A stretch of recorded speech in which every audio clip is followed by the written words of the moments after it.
এই যে ইমান অর্থ হলো বিশ্বাস। ইমান অর্থ বিশ্বাস করা। এটা খুব খুব ইম্পর্ট্যান্ট। এটা পরীক্ষায় আসবে, কোনো না কোনো বোর্ডে চলে আসবে। ইমান অর্থ বিশ্বাস করা, আস্থা স্থাপন, স্বীকৃতি দেওয়া, নির্ভর করা, মেনে নেওয়া। আর তোমাকে ইমান সম্পর্কে কোনো যদি প্রশ্ন আসে, সৃজনশীল আসে, প্রথমে তুমি এই সংজ্ঞাটা দিয়ে দিবা। শরীয়তের যাবতীয় বিধিবিধান অন্তরে বিশ্বাস করা, মুখে স্বীকার করা, তদনুযায়ী আমল করাকে ইমান বলে। এরপর দেখো খুব খুব ইম্পর্ট্যান্ট একটা টপিক হলো ইমান ও ইসলামের সম্পর্ক। এইটা যে এমন কোনো সাল নাই, কোনো না কোনো বোর্ডে আসছেই। ধরো যে একবার দিনাজপুর বোর্ডে আসছে, পরের সালে রাজশাহী বোর্ডে আসছে, পরের সালে কুমিল্লা বোর্ডে আসছে।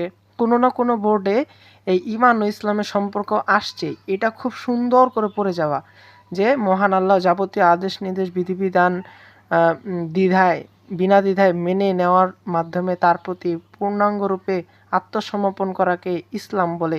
প্রশ্ন আসতে পারে ইসলাম কাকে বলে। তারপর এখানে আছে আল্লাহ, রাসূল, ফেরেশতারা ইত্যাদি বিশ্বাস করা হলো ইমান। আল্লাহ তাআলাকে, রাসূলকে, ফেরেশতাগণকে ইত্যাদিকে বিশ্বাস করাকে বলে ইমান। আর সালাত, জাকাত, হজ ইত্যাদি বিষয় পালন করা হলো ইসলাম। তারপরে গুরুত্বপূর্ণ টপিক হলো ইসলামের মূল বিষয় কয়টি।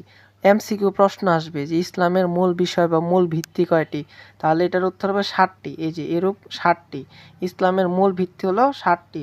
তার প্রথমটি হলো আল্লাহ তাআলার প্রতি বিশ্বাস। এগুলা সৃজনশীলে আসে, এগুলা সৃজনশীলে আসে। তারপর দেখো এখানে, তারপরে আল্লাহ তাআলার প্রতি বিশ্বাস। তারপর দ্বিতীয় নম্বরটা হলো ফেরেশতাগণের প্রতি বিশ্বাস। এইখানে তোমার প্রশ্ন আসে ফেরেশতারা কিসের তৈরি, ফেরেশতারা হলো নূরের তৈরি। তারপর প্রশ্ন আসে ফেরেশতারার সংখ্যা কি, কতগুলো সংখ্যা, এটা হলো অগণিত। ফেরেশতারা নারীও না পুরুষও না, তাদের কোনো পানাহার লাগে না, তাদের জৈবিক চাহিদা থেকে মুক্ত, এরকম বিশ্বাস করা। তারপরে আসমানি কিতাব থেকে প্রশ্ন আসে যে আসমানি কিতাব সর্বমোট কতখানা। আসমানি কিতাব সর্বমোট 104খানা। তার মধ্যে 4খানা হলো সবচেয়ে বড় কিতাব, আর 100খানা হলো ছোট কিতাব। আর 100খানাকে বলে সহিফা বলে। তারপর নবী রাসূলগণের বিশ্বাস, প্রতি বিশ্বাস। নবী রাসূলগণরা ছিলেন আল্লাহ তাআলার মনোনীত বান্দা, তারা ছিলেন সর্বোচ্চ মর্যাদার অধিকারী। তারপরে এই প্রশ্ন আসবে যে নবী রাসূলরা কারা সর্বোচ্চ মর্যাদার অধিকারী ছিলেন। এরপর আখিরাতে বিশ্বাস, মৃত্যুর পরবর্তী জীবনকে আখিরাত বলে। এমসিকিউ আসে যে মৃত্যুর পরবর্তী জীবনকে কি বলে, মৃত্যুর পরবর্তী জীবনকে বলে আখিরাত। তারপর আখিরাতের প্রতি বিশ্বাস স্থাপন করা অপরিহার্য। তারপরে তকদিরের প্রতি বিশ্বাস। প্রশ্ন আসে যে তকদির অর্থ কি। এইখান থেকে যে কত প্রশ্ন হয়েছে, এই যে যে কথাগুলো বললাম এগুলার বাইরে কিচ্ছু আসবে না। তো মানে তুমি এই ক্লাসটা করলেই সব কাভার হয়ে যাবে। তারপর দেখো আমাদের মৃত্যুর পর যে পুনরুত্থান করবে আমাদের মানব জীবন কয় ভাগে বিভক্ত, এগুলো আসে প্রশ্নে। ইহকাল ও পরকাল। ইহকাল হলো দুনিয়ার জীবন, পরকাল হলো মৃত্যুর পরবর্তী জীবন। তারপর এটা আমাদের গেল ইমান। আমাদের তো শর্ট সিলেবাস, অনেক তোমাদের অনেক সুবিধা, আমাদের অনেক শর্ট সিলেবাস, তাই পড়া কম, নাইলে অনেক পড়তে হয়, ইসলামেও অনেক পড়তে হয়, আমরা এটাকে হেলা হিসাবে ছেড়ে দিই। তারপর আছে কুফর। কুফর আছে খুব খুব ইম্পর্ট্যান্ট। তোমাকে এখান থেকে সৃজনশীল আসে, এমসিকিউ আসে। তোমাকে এই যে কুফরের কিছু, এই যে যারা কুফর করে, যেমন কুফর শব্দের আবিধানিক অর্থ অস্বীকার করা, অবিশ্বাস করা, ঢেকে রাখা, গোপন করা, অকৃতজ্ঞতায় প্রকাশ করা, এগুলো হলো কুফরের অর্থ। কুফর হলো ইমানের বিপরীত। প্রশ্ন আসবে ইমানের বিপরীত কোনটি। কুফর, শিরক, তারপর সালাত, এগুলো পরে তোমাকে দিতে হবে। কুফর হলো ইমানের বিপরীত। তারপরে ইসলামের মৌলিক বিষয়গুলো বিশ্বাসের নাম হলো ইমান, আর এইসব বিষয়ে অবিশ্বাস করা হলো কুফর।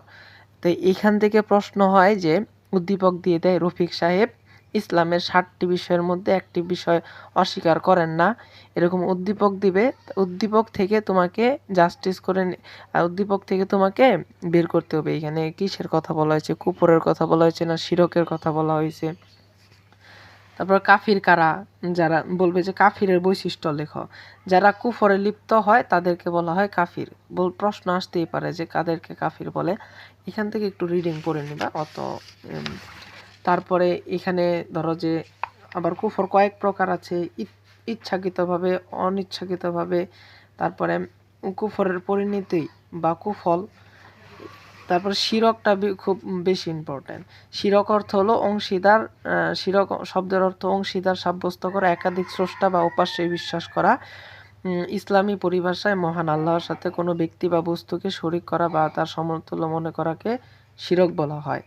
যে ব্যক্তি শিরক করে তাকে বলে মুশরিক। খুব খুব ইম্পর্ট্যান্ট, অনেকবার এটা আসছে। শিরক হলো তাওহীদের বিপরীত। শিরক কি? তাওহীদের বিপরীত। আল্লাহ তাআলা শিরকের ধারণা খণ্ডন করেছেন।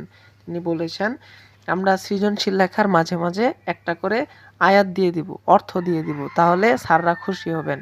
তাহলে মনে করবেন, স্যাররা মনে করবেন ভালো স্টুডেন্ট। তারপরে দেখো,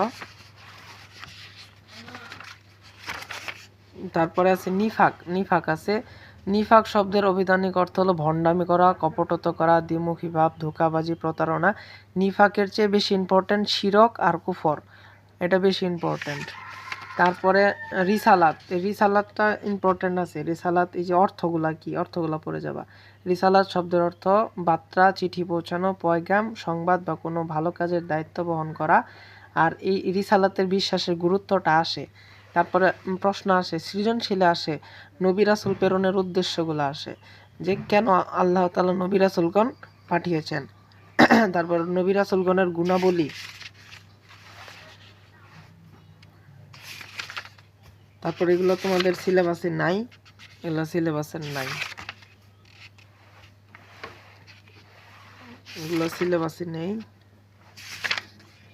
আখিরাত আছে, ভেরি ভেরি ইম্পর্টেন্ট, খুব খুব ইম্পর্টেন্ট। আখিরাত প্রশ্ন আসবে, আখিরাত অর্থ কি? পরকাল, মৃত্যুর পরবর্তী জীবনকে আখিরাত বলে। মানব জীবন দুটি পর্যায়ে রয়েছে, ইহকাল ও পরকাল। ইহকাল হলো দুনিয়ার জীবন, পরকাল হলো মৃত্যুর পরবর্তী জীবন, যা আমরা একটু আগে পড়ে আসছি।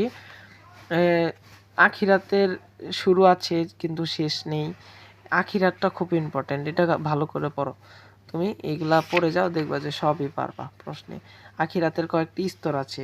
প্রথম আখিরাত হলো পরকাল, মৃত্যুর পরবর্তী জীবনকে আখিরাত বলে। আখিরাতের প্রথম স্তর হলো মৃত্যু। মৃত্যু ছাড়া তো তুমি আর কবরে যাইতে পারবা না, কবরে না গেলে আবার আখিরাতেও যাইতে পারবা না। তারপরে এখানে আছে, প্রত্যেক প্রাণীকে মৃত্যুর স্বাদ গ্রহণ করতে হবে।